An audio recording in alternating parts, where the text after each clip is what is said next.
Discover connection, awaken sacredness, become empowered. Join us for our show on Blog Talk Radio. Discover your spiritual gifts live. Welcome to Discover Your Spiritual Gifts Live, show number 22. We are your hosts, Dave. Vialet. And Jason can't join us today, so he'll be back next time. Our guest today is Tess Whitehurst. Tess has been interested in all things magical since childhood. Her parents remember the way she casually referred to the different colors around people's heads and shoulders, and her preschool age backyard activities included intuitively performing nature rituals and speaking with fairies. Now, for almost a decade, she's helped thousands through her books, articles, live workshops, online classes, and intuitive counseling sessions. She truly loves sharing principles and practices that have so supported her and continue to support her on her healing journey. So welcome, Tess. Thank you for being on the show. Thanks for having me. I'm happy to be here. Well, I'm always interested in people who have gifts as children. Tell us more about that, because I hear a lot of times that people, their gifts get put away because other people discourage them from using them. So it sounds like you had encouragement, I hope. Well, my mom said that I saw colors around people's heads and shoulders, but now I still do sometimes see auras, but it's not, I mean, the way my mom said it sounded like I was seeing them all the time. I don't actually remember it. I remember seeing colors, though. I do remember seeing, like, lying on my bed during nap time, just looking around the room and watching colors dance around. And I do remember thinking everyone saw that, and I was just like, oh, I wonder what that is. That's pretty, but I don't really remember seeing people's auras. But now I do sometimes, but I can't really predict. Like, it will just, sometimes they'll show up. Sometimes there's a person whose aura is particularly noticeable to me, or if someone's talking about something they care about or that's important to them, then sometimes it'll illuminate around them. I mean, I can sense them. I feel like I can tune in energetically, but as far as seeing them with my physical eyes, it's a kind of I can't really predict when it's going to happen. Yeah, that's a common thing that I hear. Yeah. Sorry, Dave. Do you still see fairies, Tess? I sense them. I haven't. They aren't something that I see with my physical eyes exactly, but I do feel like I tune into them. There's like a quality of light that I see, that it's like a way that I feel alerted to the fairy realm, like a way that light dances, and there's like an aliveness to it. So, I mean, but I have a couple of friends who have captured fairies on film. I don't know if you guys have that or have seen that, like pictures of sparkles of light that they saw while they were walking, and then they actually picked them up on their phone camera. And then another friend has a video of it looks like it's moving like an insect, but it's a little sparkle of light that's just kind of like dancing and flying around.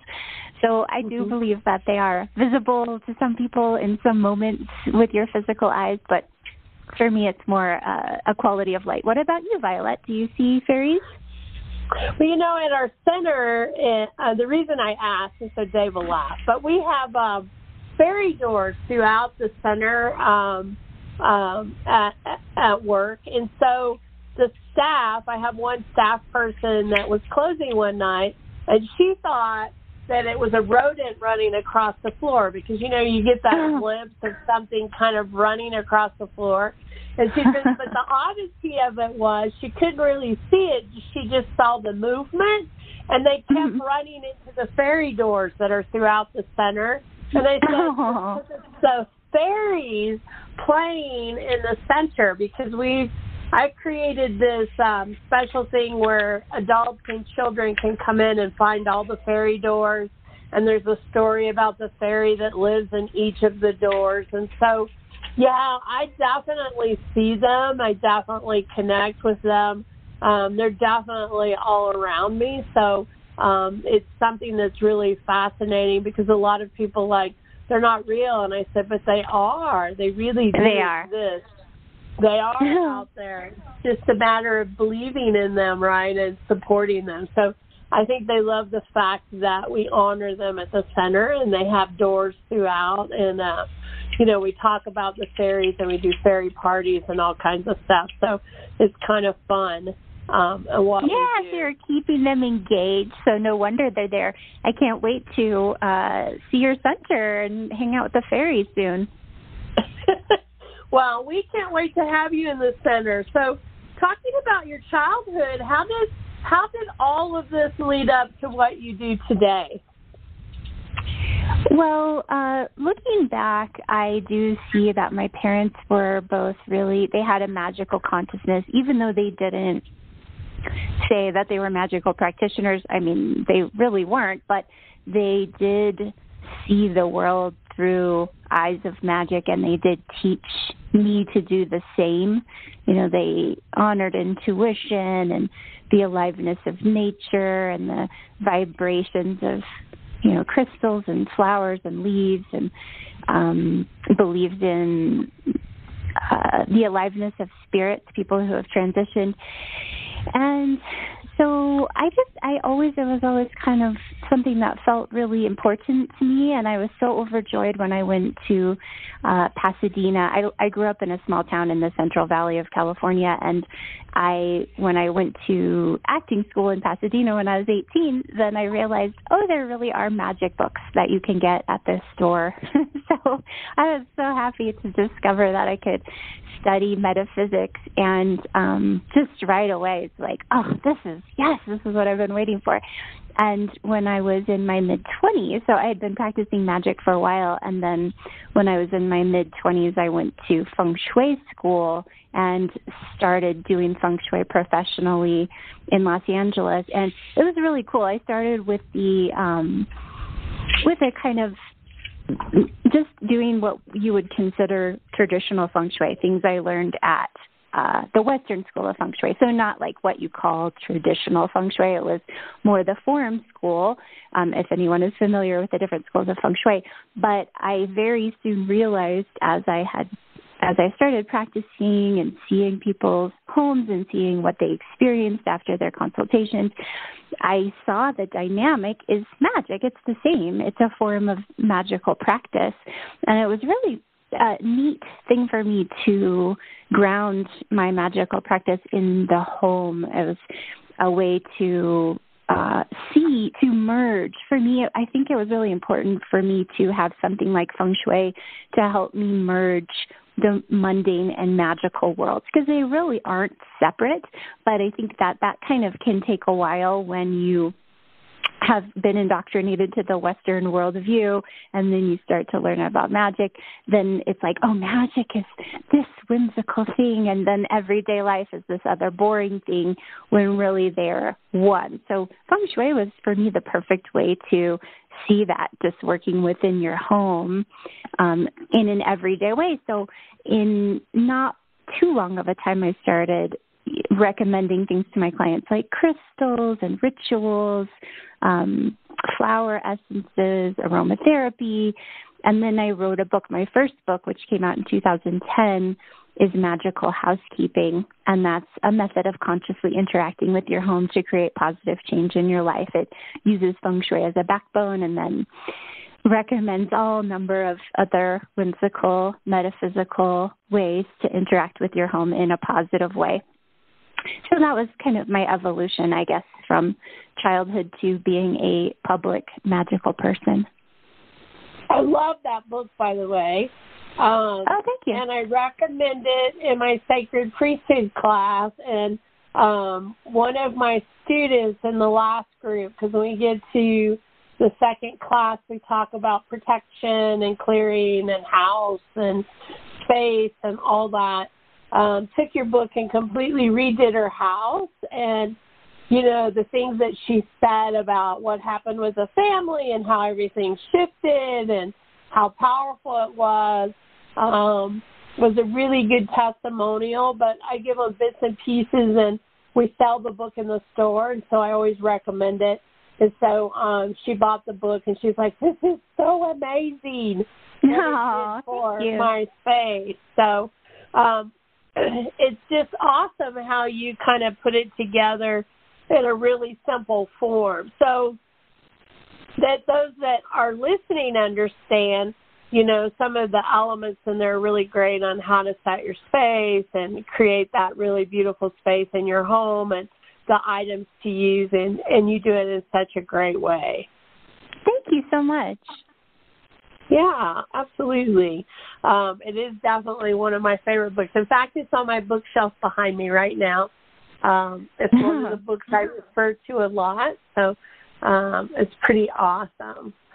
So talk to us a little bit more. I love, like, your magical housekeeping and all that, but I know that you've done so many other things, too, like the magic of trees and magic of flowers. We love using those books in class. We used your magic of flowers last weekend because I had the students looking up what their flowers meant that they brought to class. So, cool.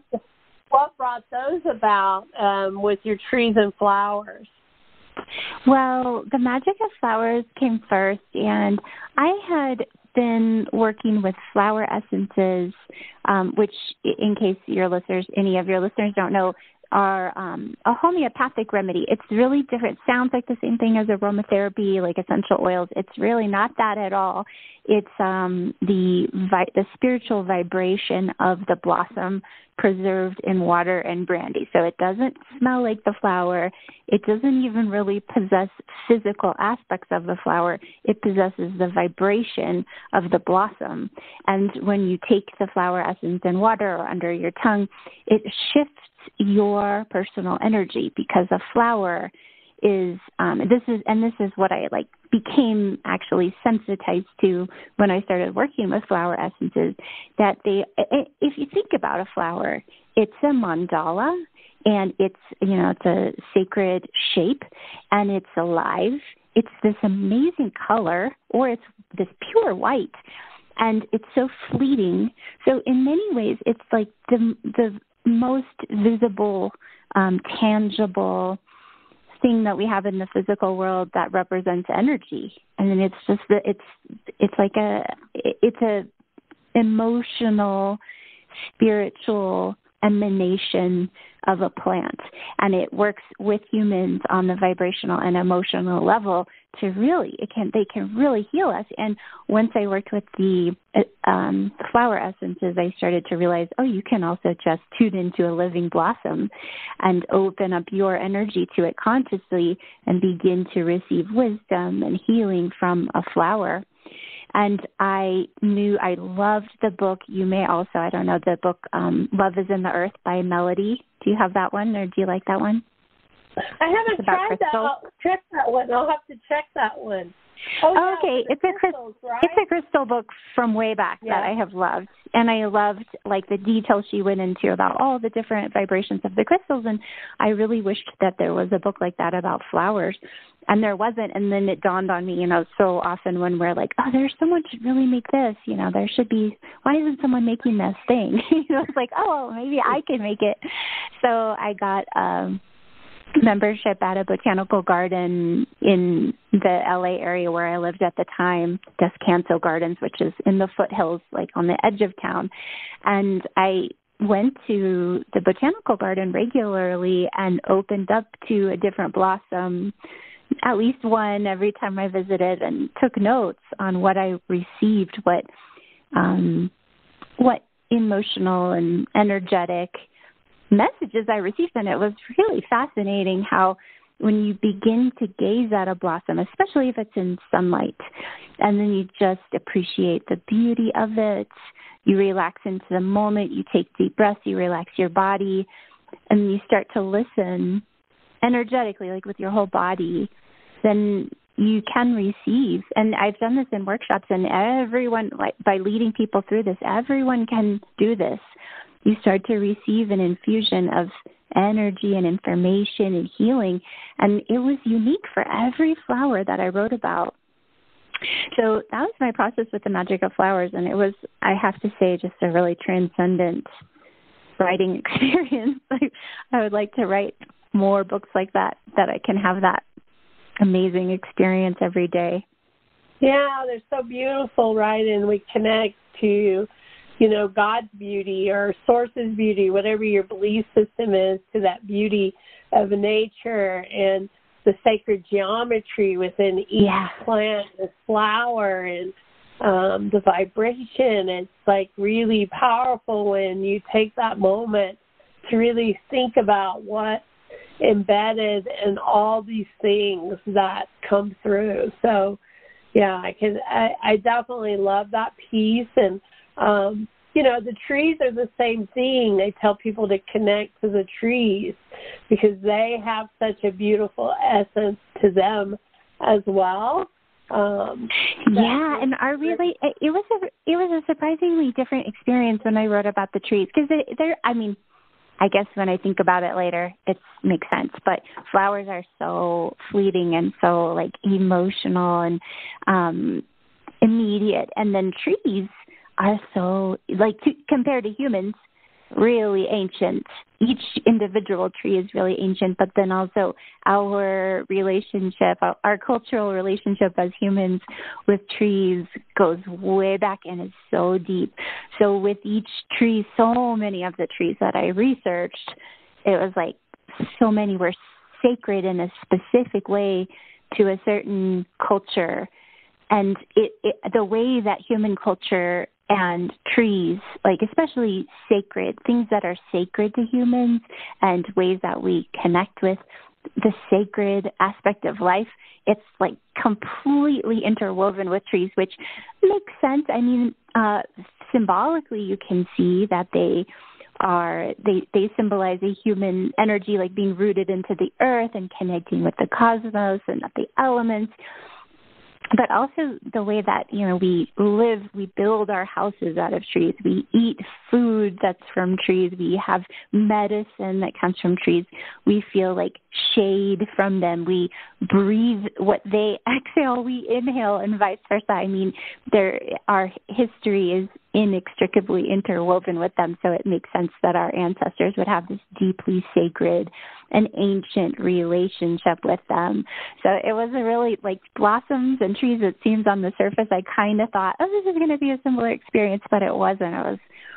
It was a lot more historical and a lot more grounded, connected to generations and cultures than flowers, which also had their history, but it was just they're a different manifestation of the plant world. Wow. Well, I love connecting to trees. I mean, one of my trips is to go see the redwoods. I mean, I've drove through, but I didn't have time to stop, and I really want to go and sit in the middle of them. I can't even imagine what that feels like to sit in the middle of these big trees energetically and, just be with them for a bit. So it's definitely one of those things on my bucket list to go and do is to just go sit and touch them and be close to them, lean up against one and just connect to, all that ancient wisdom that they hold. Yeah, the redwoods are extra special. But I think what you're talking about too is a neat thing to remember is that we often will be there's the redwoods, or we'll go to a botanical garden. Oh, look, those are roses. I like roses. Those are pretty. And we just kind of walk by or look at them for a second. But when you, you're talking about, take the time to just be with them in silence and let the moment, let there be space and time and silence, then they start to actually communicate with you and shift your energy on a really deep level. It's a whole other thing. So that on its own is a spiritual practice, and it's accessible to anyone. You don't have to even learn anything special. It's really just going and being with a plant of any kind and giving it your full attention and patience, and then relaxing and opening up. And even if you don't have like a conscious sort of channeling experience, like, oh, the tree or the flower told me all this stuff, you still can feel it in your body. Like it's an energy healing. It will shift you. You know, we're always in such a hurry, right? We're in a hurry to get here, a hurry to get there. We must go do that, and we must go do this. How often do we pass that tree in our yard? How often do we mow around that tree, and we don't even pay any attention to it?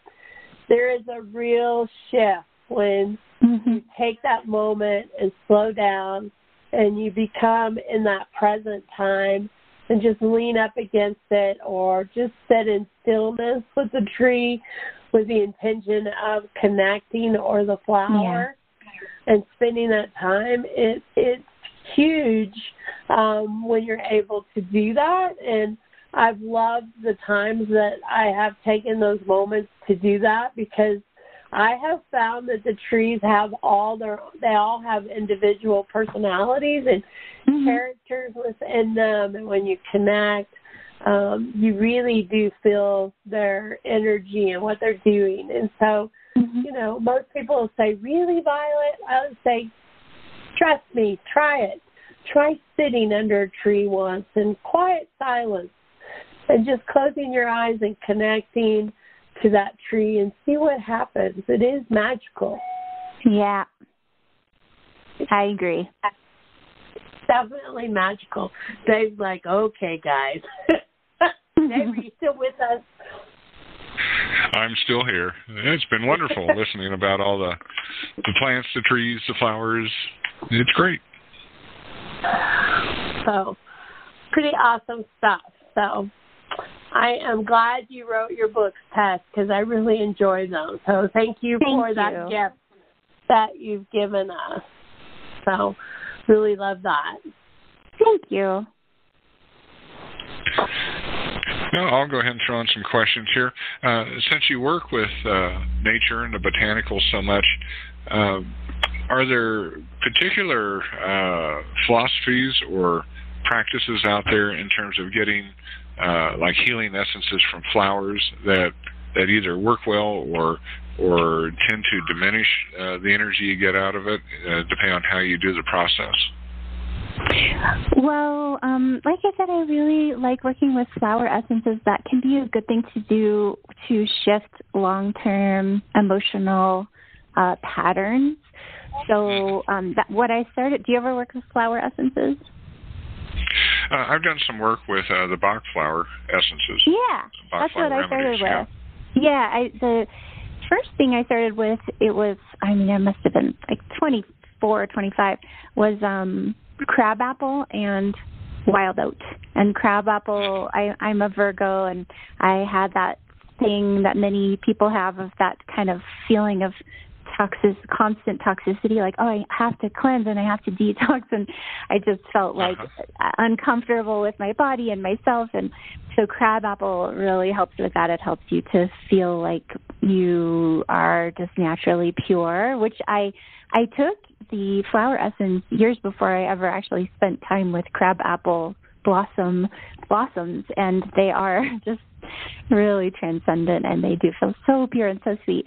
And then wild oat is for when you want to find your path. So it was right before I went to feng shui school, I took wild oat, and I remember doing a lot of hikes in the LA area after taking wild oat and just kind of thinking about my next step. And they just both really helped me to transform my energy. And the reason I think that they help with long-standing patterns is because it's like the flower, the vibration of the flower that's preserved in brandy, that wisdom, it moves throughout your actual energy, and over time you start to kind of see things in a new way because of those perspectives.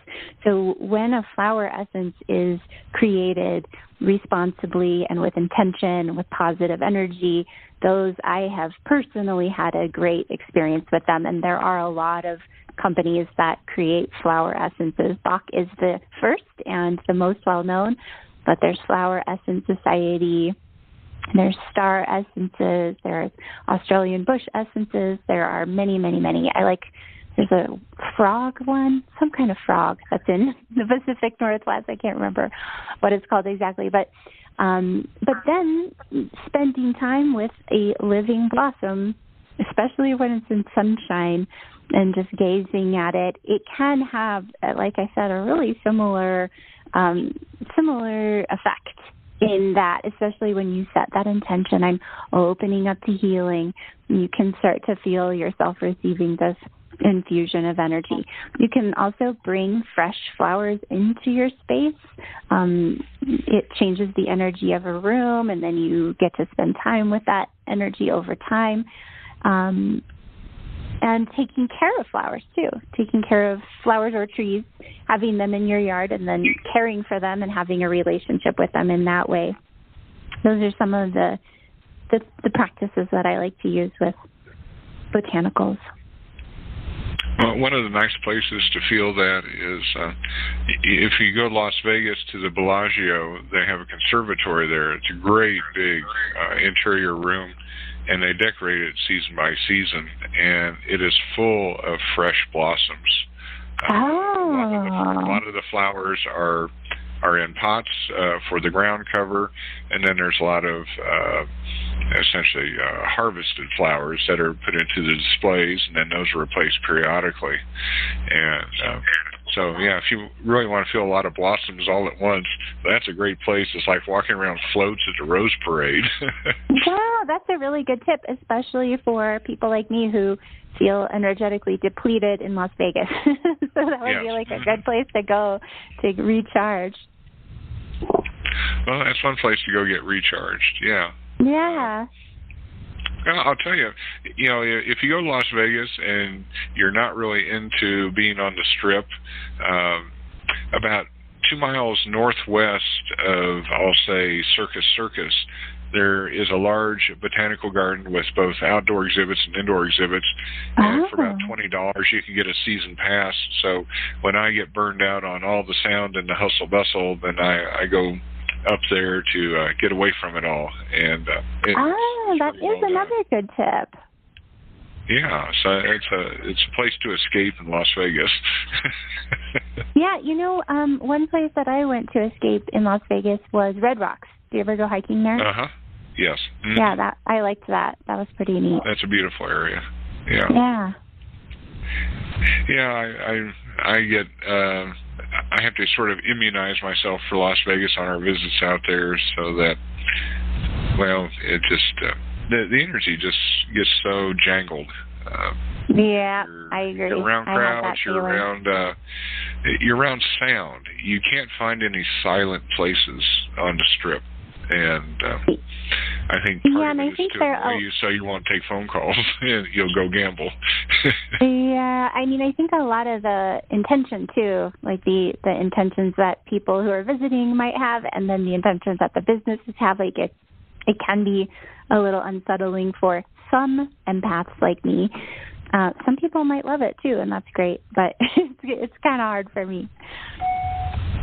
Well, one of the fun things I do in Vegas is I muscle test for the presence of different beings, and there's always going to be some people in crisis in a casino. It just tends to either draw in people who are on the verge of that or to create or foster it, which would lead you to believe that there's probably also some angelic presence there to help these people. Oh, yeah. And so when I go out there, I just ask in each casino I visit, I say, are there any incarnate angels walking around in here? And I usually get 2 or 3, and then I just set the intention, if they're free or available, to walk by me and make themselves known. And it's happened several times. Oh, that's really cool. That sounds fun. I like the idea of setting some fun metaphysical intentions while you're in a place like that. Yeah, so there's other things to do out there energetically. Yeah, that's really cool. This is like a guide to sensitive people in Las Vegas.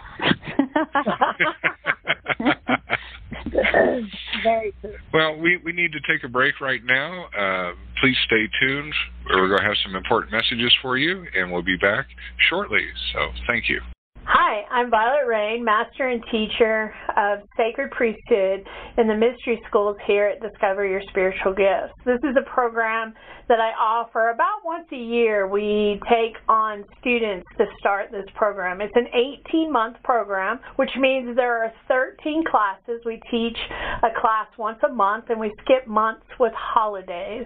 And on this path, men and women can come together to become sacred priests and sacred priestesses of the Order of Melchizedek. The Order of Melchizedek is the oldest sacred priesthood on this planet. It was mentioned in the Bible and still exists today. This is about walking a path of beauty, sacredness, and service. It's about learning how to be a magical creator of your own life and using the universal mysteries to create whatever type of life that you're looking for. This path is filled with magic, about learning prosperity, about creating, about sacred geometry, about Kabbalah, about learning about the Ascended Masters, the Archangels, the Elementals, including dragons and fairies and unicorns and the mermaids. It brings all that universal wisdom together to create a way for everyone to have that joyful and abundant life that they've always wanted. I hope that you will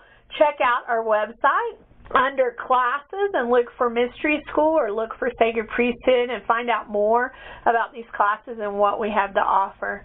I look forward to seeing you in class, and I hope to see you really soon at Discover Your Spiritual Gifts.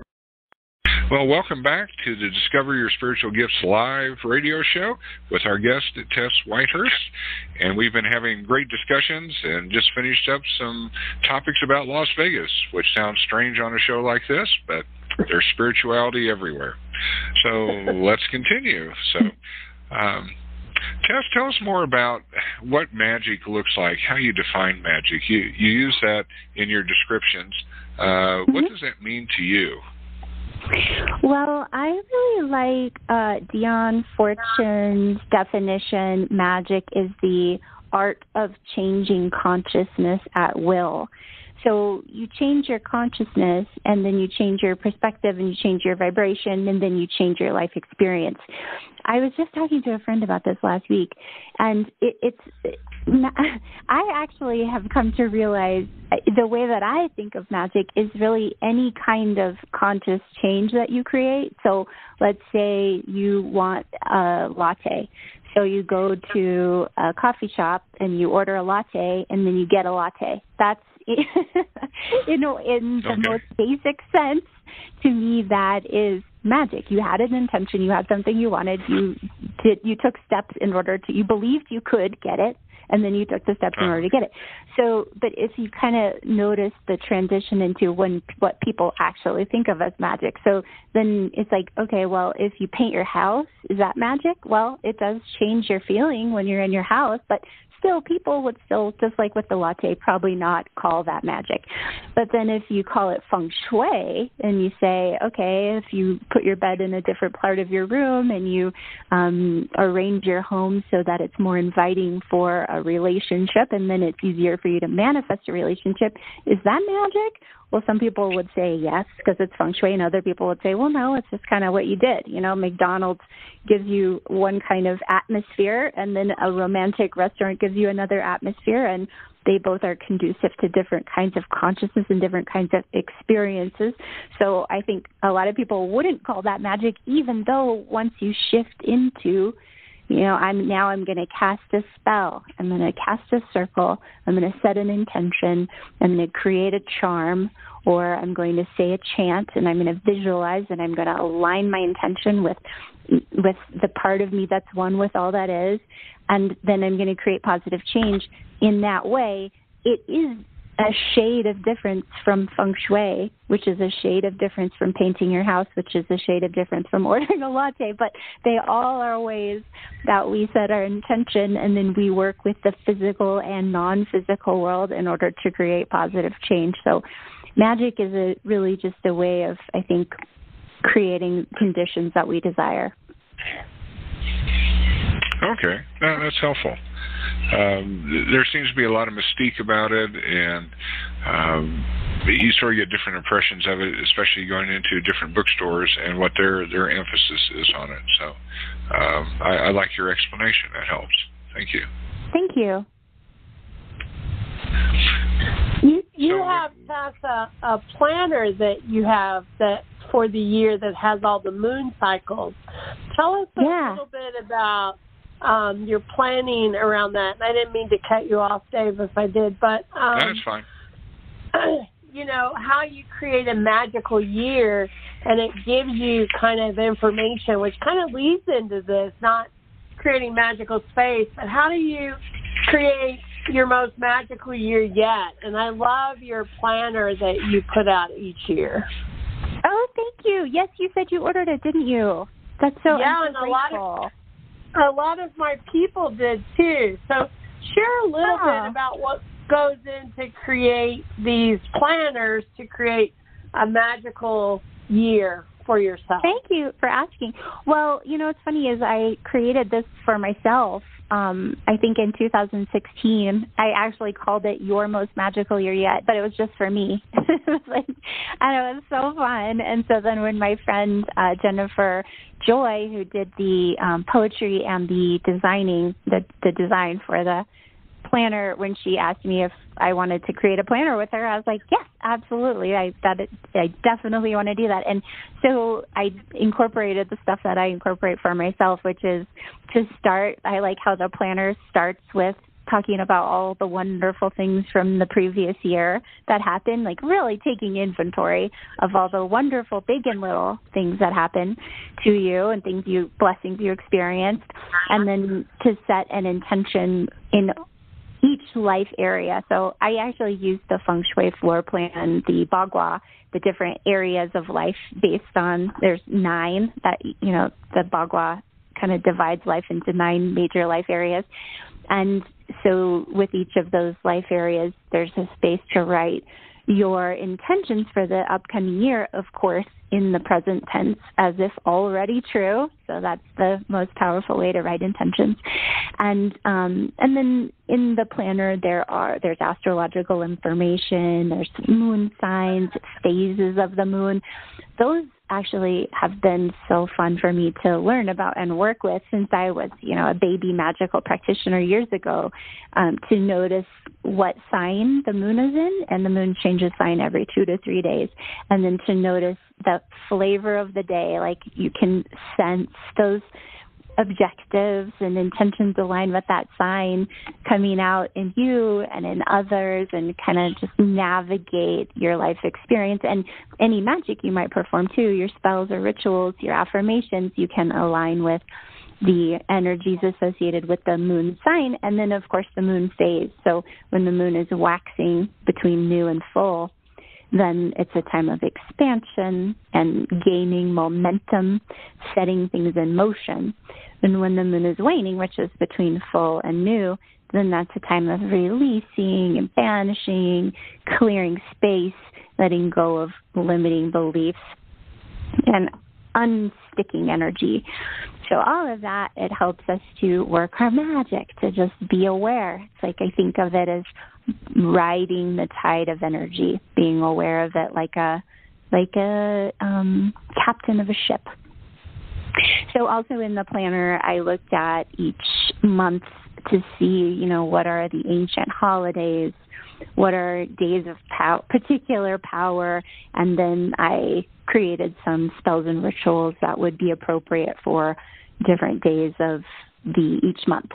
And there's also coloring pages and journaling prompts and random act of kindness challenges. So just a lot of fun ideas for how to stay intentional with your year and keep your vibration high and have fun with the tide of energy as it moves through. There's a National Unicorn Day in here. Yeah. I didn't even know there was a National Unicorn Day. Do you see it? Can you remind me what day it is? I saw it in here just a second ago, and I was like, wow, that's pretty awesome. Yeah, I can't remember what day it is, but yeah, every year I'm like, there's the National Unicorn Day. I'll find it here again. Oh, it's April 9th. It's National Unicorn Day. And so I think that's awesome, which also brings us to talk about your book that's going to be released next month called Unicorn Magic.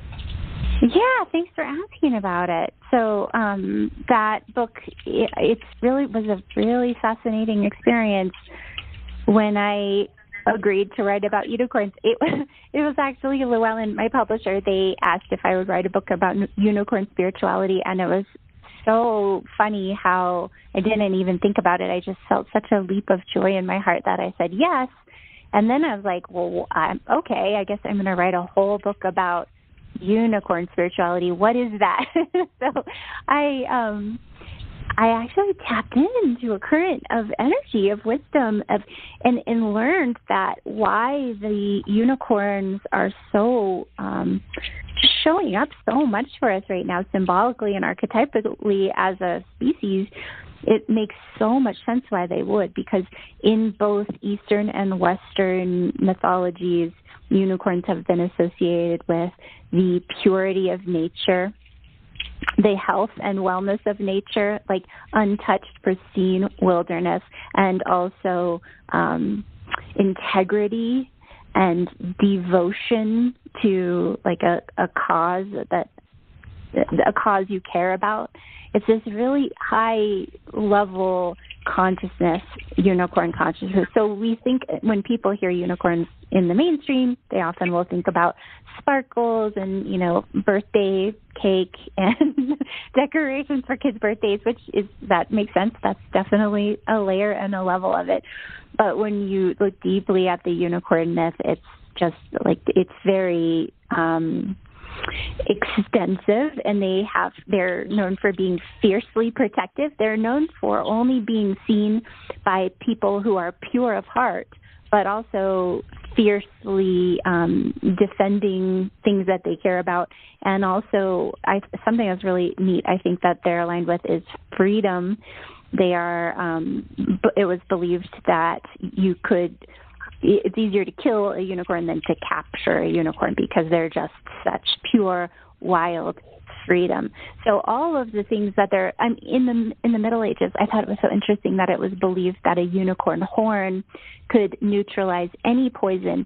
Even an entire lake filled with fetid water could be turned into pure, clean drinking water with just one unicorn horn. So that even though we might not know that consciously, I think it makes so much sense why at this time in human history, when we're so concerned about the environment for future generations, and not just the environment, but the policies and human behaviors that may contribute to its continued, toxification, it makes sense why we would be like wanting to invoke the power and presence of the unicorns, which we can do within ourselves. And I did that when I wrote the book. It was really interesting how much I began to align with this.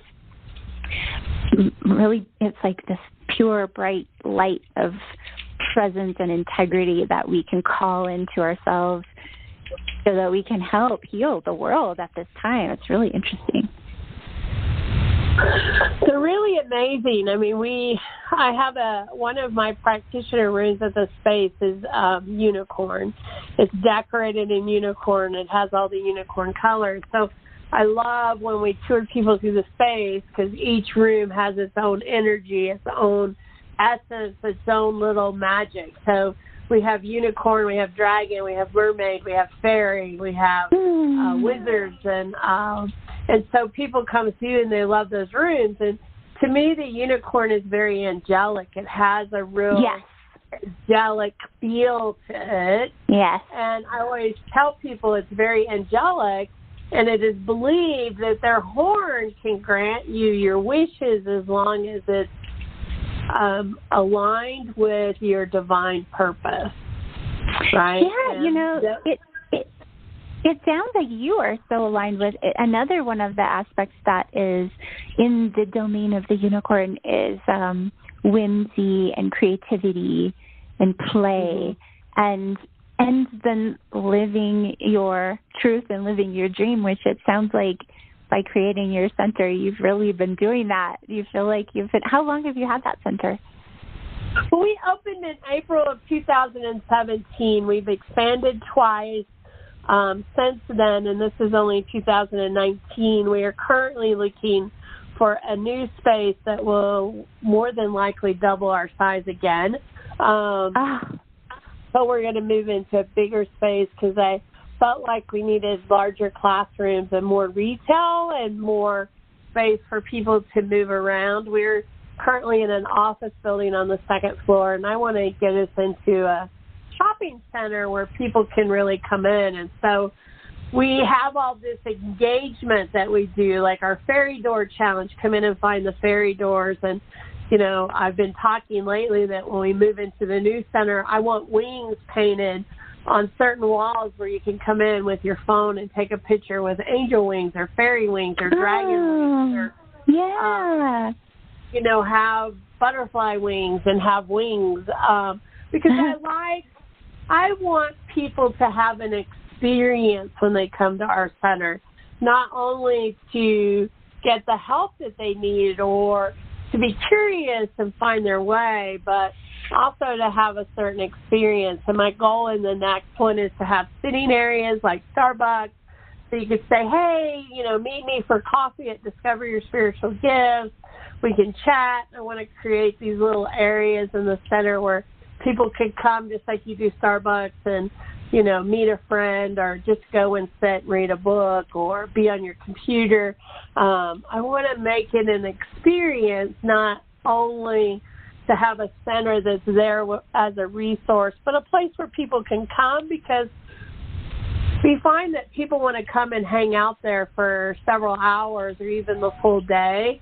And we just want a place where they're able to do that and be with like-minded beings and be accepted and, you know, have a space where they can be themselves in. And so that's kind of my goal as we keep moving forward. I love that. I just think I'm really inspired by how you're having these ideas and visions and then you're acting on them, and it all feels so joy-inspired. And then to hear that you have been expanding rapidly is just a really cool testament to when you co-create with the universe, when you feel that joy behind your goals, how the universe just comes right in and helps you in every way. So that's a really, really neat story. Well, thank you. Thank you. I can't wait to show it to you. I think you'll really love it, and hopefully you'll come back again and again, because your workshop we're having at the center is already sold out, by the way. It has been sold out for months. Oh, wow. We will go out and remind people that, you know, if they want to change their reservation, to change it so that others can jump on if they want to. But it has been sold out. We're also doing the book signing. So those of you listening, Tess will be at our center on November 16th. We have a workshop at 2 to 4 called You Are Magical, based on her book, and we'll have her talk a little bit about that. And then afterwards, she'll be signing books, and so we'll have our books and her cards and stuff at the center that you can get signed and get to meet her. So I'm excited about that. So I hope you'll keep coming back occasionally and doing stuff in the center, because I think you definitely align. And as I told you when I met you, my Sacred Priesthood class, we use your books a lot. And so those students are really going to be interested in what you have to offer, as well as many others in our community. So I definitely refer to your books a lot. We use them in class, and people buy them and take them home. So we're definitely a big supporter. But talk to us about your book, You Are Magical, because I know that's what you're basing your workshop on that you're doing at the center.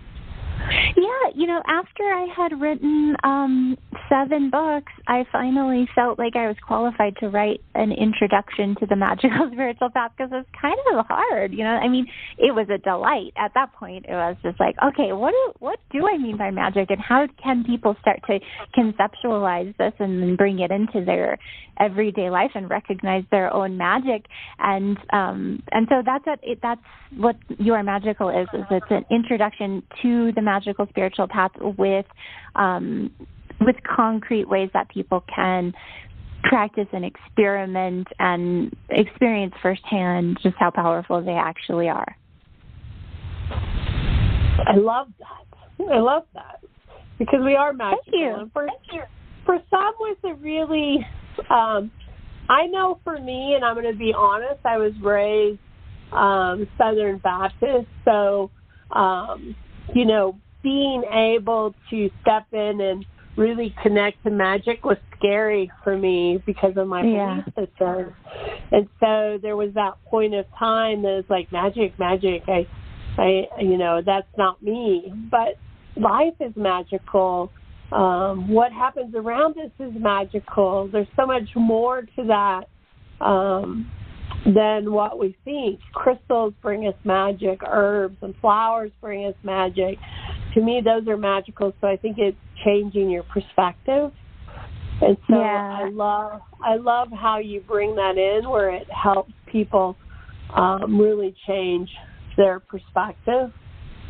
Thank you. Yeah, I wanted to describe too how it's like connecting. It's a way of connecting to the invisible realm, to start to have a language for it, a frame of reference to see, to tune in to what is happening in the invisible realm, in my intention, in my life, in my emotions, and then how can I shift that in order to create positive change? And that's, magical practices and traditions of every culture. That's the kind of the concept when you think of like the 4-element system or the 5-element system in Western magic, or in Ayurveda, or in Chinese, Eastern cosmology. They're all a way of noticing, seeing the invisible within the visible, and then seeing how we can work with both realms in order to create positive change. I think for people who are emotionally sensitive and energetically tuned in, for me, it has created like a much more grounded sense of well-being to have a sort of frame of reference for how to perceive and work with the unseen forces around me. And so then it's like, I think for people who are sensitive and spiritually open, it shifts it from like, oh no, what's going on? You can feel kind of anxious and ungrounded when you know there's something, but you don't know what or how to think about it.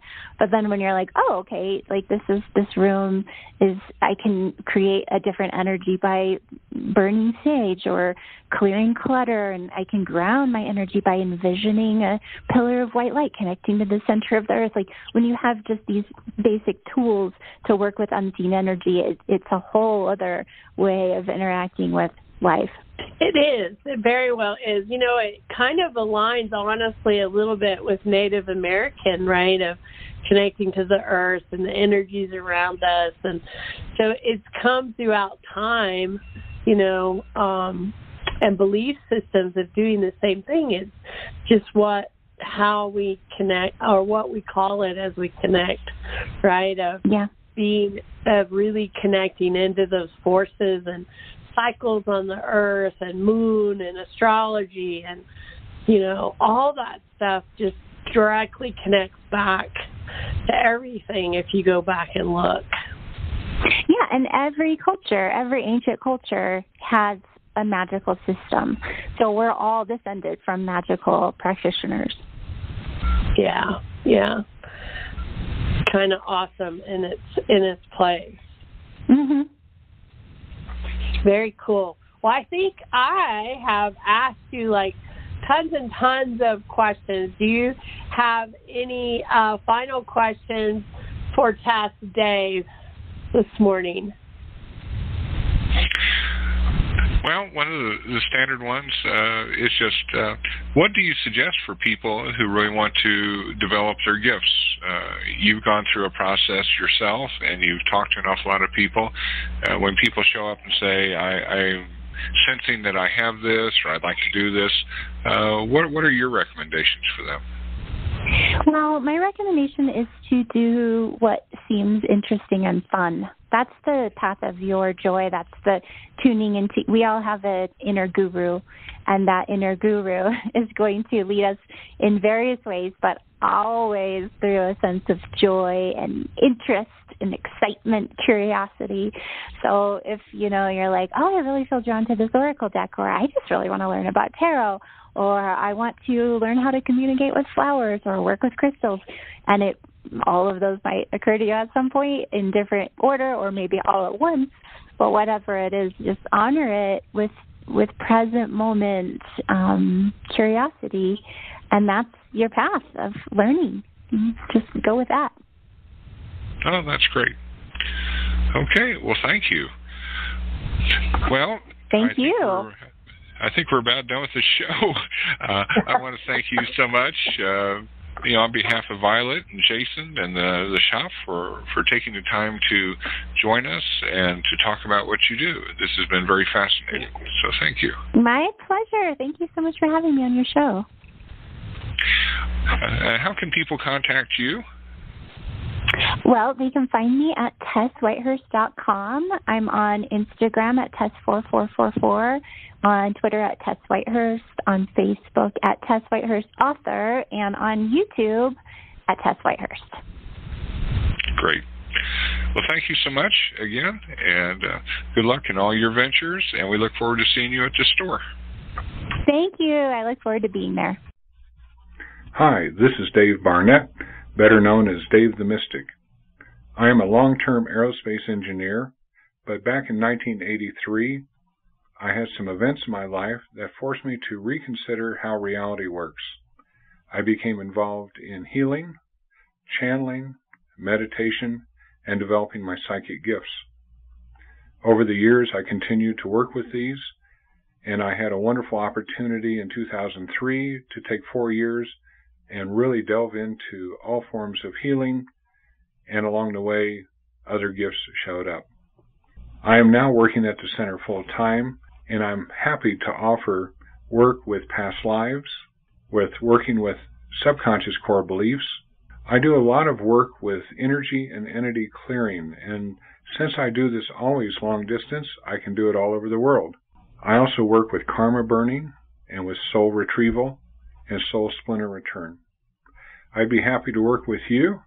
Please feel free to give me a call here at the center, and we can set up an appointment.